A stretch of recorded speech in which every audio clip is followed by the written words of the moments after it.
Welcome. Hi, everybody. Hey, everyone. I am logging into Instagram and then we'll get started shortly. Hi, everybody. Hi. Thank you all for joining. Today, we have some pretty cool stuff up for you. We're going to talk about the publisher side. What do publishers care about? And the pitfall, the benefit and downfall of programmatic media. So welcome all that are joining. Let me just rearrange this. My name is Ellen Parker. I am your programmatic media coach. I am also a host of the podcast Programmatic Digest podcast. And today in the Programmatically Correct session, we're going to talk about what do publishers care about. So hi everybody on Instagram joining. I will have like a few things to I'll have a couple of things to share. It looks like LinkedIn lost me, but that is okay. We're gonna keep rolling. Okay, so yes, so today we're going to talk about what do publishers care about when it comes to programmatic media. On Monday, we talked about what advertiser cared about, and in the last few weeks, we've been talking about programmatic ecosystem, very important key roles. For each of those players. So I strongly recommend that you refer to those videos. It's on YouTube or on LinkedIn or on Facebook Live. And before we get into today's conversation, I'm Ellen Parker. I am your programmatic media coach. I am the host of the Programmatic Digest podcast. I also have founded Ellen Parker Consulting Firm, which is where we offer customizable programmatic media for you and your team. So this show has been inspired by The Insertion, which is our signature. Yes, I called it The Insertion. Yes, you heard it right. The Insertion is our signature done with you programmatic training solution. It's perfect for multi-six-figure brands and agency partners who want to scale their revenue, offering programmatic media as a service while maintaining their high-touch, high-quality business model. Maybe you're already offering it as a service, but you want to get better at it. So today, we'll go ahead. Hi, everybody on Instagram. Thank you for joining. So we'll go ahead and share. Again, if you're joining on Instagram, I recommend getting onto YouTube since we are going to share a couple things, just highlights, nothing very drastic today. So on Monday, we talked about what advertisers care about. We talked about the reason why advertisers care about programmatic advertising is because of the amount of volume that they cost. We talk about cost per acquisition, cost per 1,000 impressions, CPMs, cost per clicks, you name it. The third thing we talked about was operational efficiency. What programmatic media advertising can do to advertisers is bring operational efficiency from a team standpoint, from an actual implementation standpoint, from a management standpoint, because it's all done via that one technology or the couple technology. The last thing we talked about on Monday was that it helps maximize their investment. Like there is really a way for us to prove ROI when it comes to programmatic advertising, and that is very sexy for advertisers.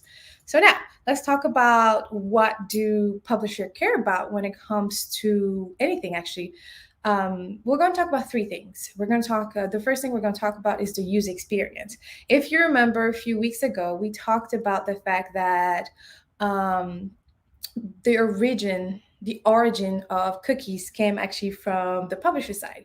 It was created for the user experience, for enhancing the user experience when you log onto a website, when you log onto an app. I gave the example of Amazon because I have an Amazon account where I log in. I am able to instantly see where I left off, or a deal that is specific to me, which will be different from my husband, and so forth. So that's what we say when that's what we're talking about when we're mentioning user experience from the publisher side. Some of us think it's creepy, but in reality, it makes things extremely efficient, so that you don't have to go back into starting your search or starting from scratch. So user experience is extremely important for publishers. As a friendly or gentle reminder, publishers can be a network of a large website. It could be apps, it could be, you name it. So the second thing we're going to talk about is price. Publishers care about price when it comes to programmatic media. What I mean by that is the fact that programmatic advertising is very efficient in terms of cost. It happens all real time via an auction. That's what's called programmatic. It's automation of ad buying via that real time bidding auction. For a publisher, it's really important because that's how they are making their money. So pricing and how much their inventory is sold for is super important for a publisher. So pricing will be the second thing. The third and final thing that we're going to cover is the fill rate. What we mean by that is that when you log into the Washington Post, you have, a very nice site. Sorry, I don't know why I say cute. The Washington Post has an amount of inventory that they want to sell a day, a month, a week, you name it. They have a certain amount of from that inventory. They put a percentage of it on the open exchange, which is the open internet, which is how we win that inventory placement via that auction that I was mentioning. Then there is other opportunities for a publisher to earn a little bit more or profit a little bit more off of their inventory, which is packaging those placement on their website and selling it direct. So not going via programmatic auction. Why am I mentioning this is because from a publisher perspective, there's different way for the publisher to price their inventory. So I mentioned the open exchange, I mentioned different packages, there's programmatic guarantee, there's programmatic deals. So those are all different ways they can package that inventory and sell it as a package to the advertiser, direct to the advertisers. And the benefit from that is that usually it's like a premium inventory. So for instance, somebody like a Washington Post will only have, as soon as you log into the homepage, only have that top banner, which is very high impact, sold as a direct deal. So you won't be able to place an ad from an open exchange or open RTB on that particular placement. But you might be able to access inventory within an article when somebody's reading an article. So those are different placement and different way a publisher can package their inventory and place it into a programmatic, either a programmatic auction or again a direct deal.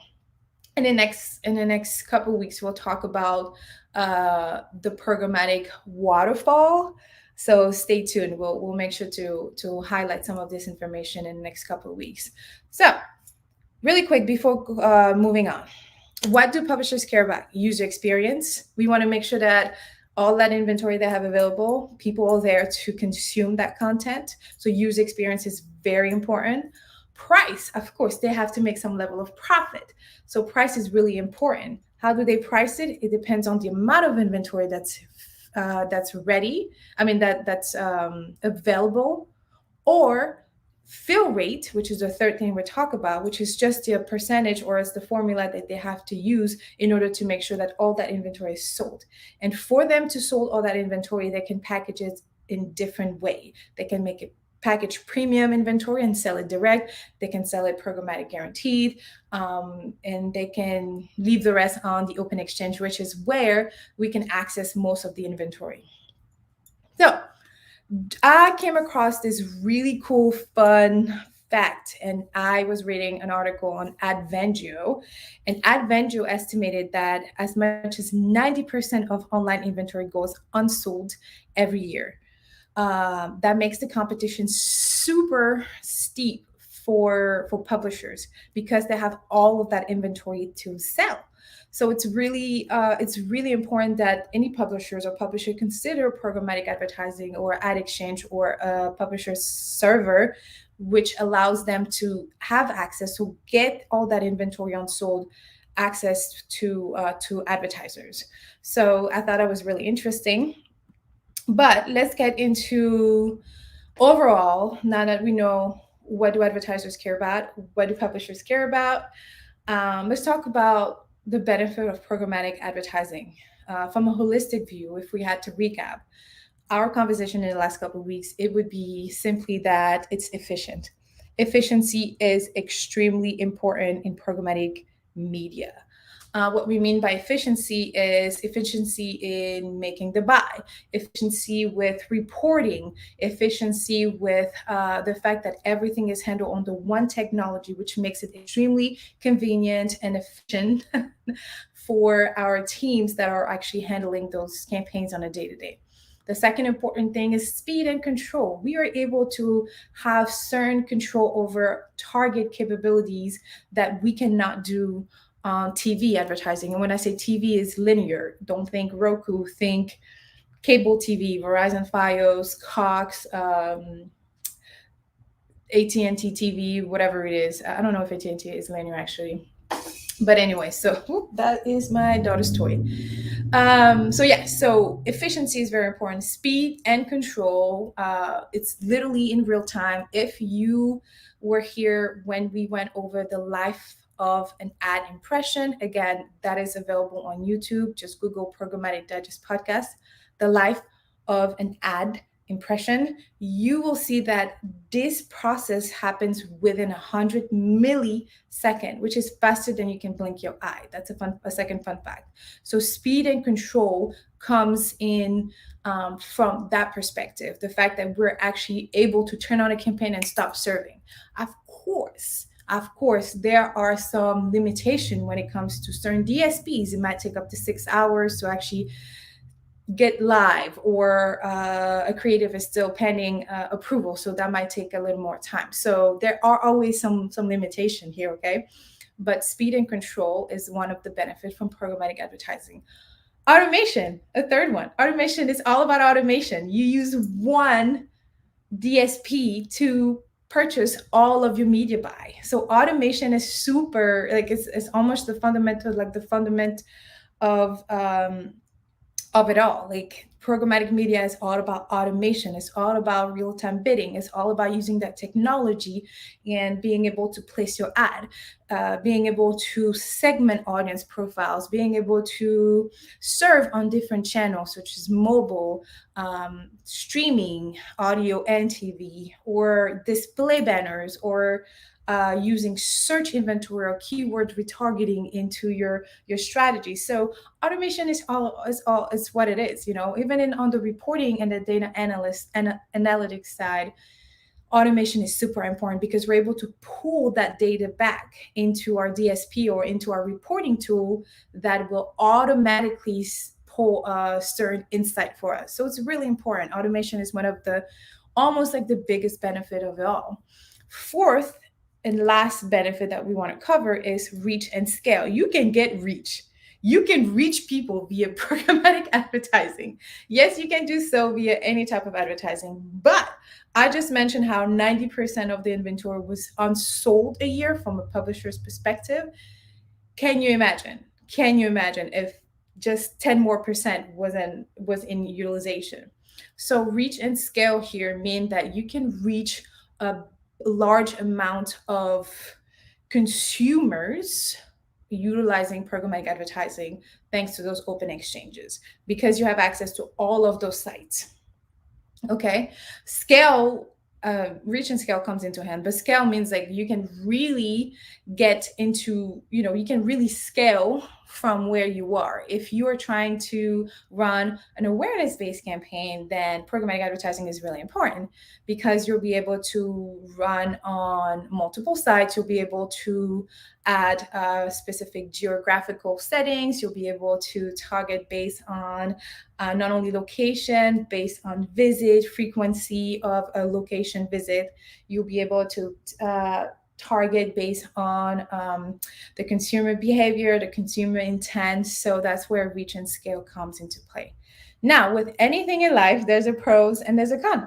So let's talk about four cons, four downfall when it comes to programmatic advertising. The ramp up.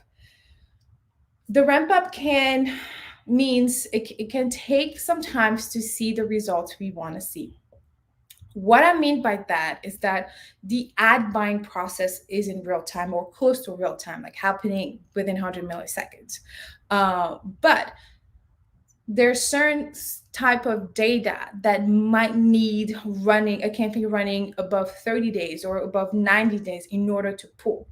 If you're a digital marketer, you're very familiar with ramp up phases. You're really familiar with the fact that even though we're running on day one, we are not always able to see a conversion or determine certain level of insight from day one. Yes, we're able to um, serve advertising. Yes, we're able to target the consumer that we want to target. But just remember, it might take a few days to a few weeks to being able to pull that insight that we're trying to pull. The second thing is lack of transparency. Um, the lack of transparency here is a relationship between maybe an advertiser and their agencies, or between certain ad tech and their clients. So there's not always there's a lack of transparency in that relationship. um, it's it's something that we're still working on as an industry, but it's one of the downfall of it all. Like, yes, we have transparency in terms of like how where we're serving, how often we're serving, where we want to serve, but ultimately there's a lack of transparency where agency may not be as transparent with the client or the brand or the advertiser. So that might be one of the downfalls. It's pretty common, but there are some amazing agency partners out there. So don't front. Like, it's okay. That's just one of the downfall. It doesn't mean that everything is there's a lack of transparency everywhere, but I just wanted to point it out to you. The third one is the loss of direct relationship. Remember when Mad Men was just calling and asking that one TV station to place a creative or whatever? Well, there's a last of like that direct relationship, because now I'm using a DSP to make all the buys. The last one is tech tax. I don't have the live ramp study I was reading, but tech tax is basically that additional fee we have to pay to the ad servers, to the DSP, to an ad exchange, to all of the data fee. So tech tax is basically those additional fees that we have to pay to that technology that might be involved, in addition to our media spend, in addition to the agency's fee if you're using your agency. So that's the tech tax. Can be, if I remember correctly, it says 10 to 20% of like programmatic advertising spend went into the tech tax. And if you've been following, or if you haven't seen, like $54 billion we're talking about here. So that's a lot of dollars going into our ad serving, so servers and technology. So that's all I wanted to cover today. We are super excited for upcoming podcast release. Check out the podcast. We have some pretty cool stuff. And also, if you have any questions, feel free to email me, info@ellenparker.com. Again, my name is Ellen Parker. I'm your programmatic media coach. My mission is to pour and give you as much information to let you understand that programmatic advertising is something you want to consider and add into your as a service, or start working really closely in partnership with a vendor, or with a data provider, or with a DSP. It holds over 85 to 90% of the digital media ad spend in the US. Over 80% of that spend is going towards programmatic media advertising specifically. So that's not something you want to ignore. You want to pay attention to that. So on Monday, we'll talk about publisher waterfalls.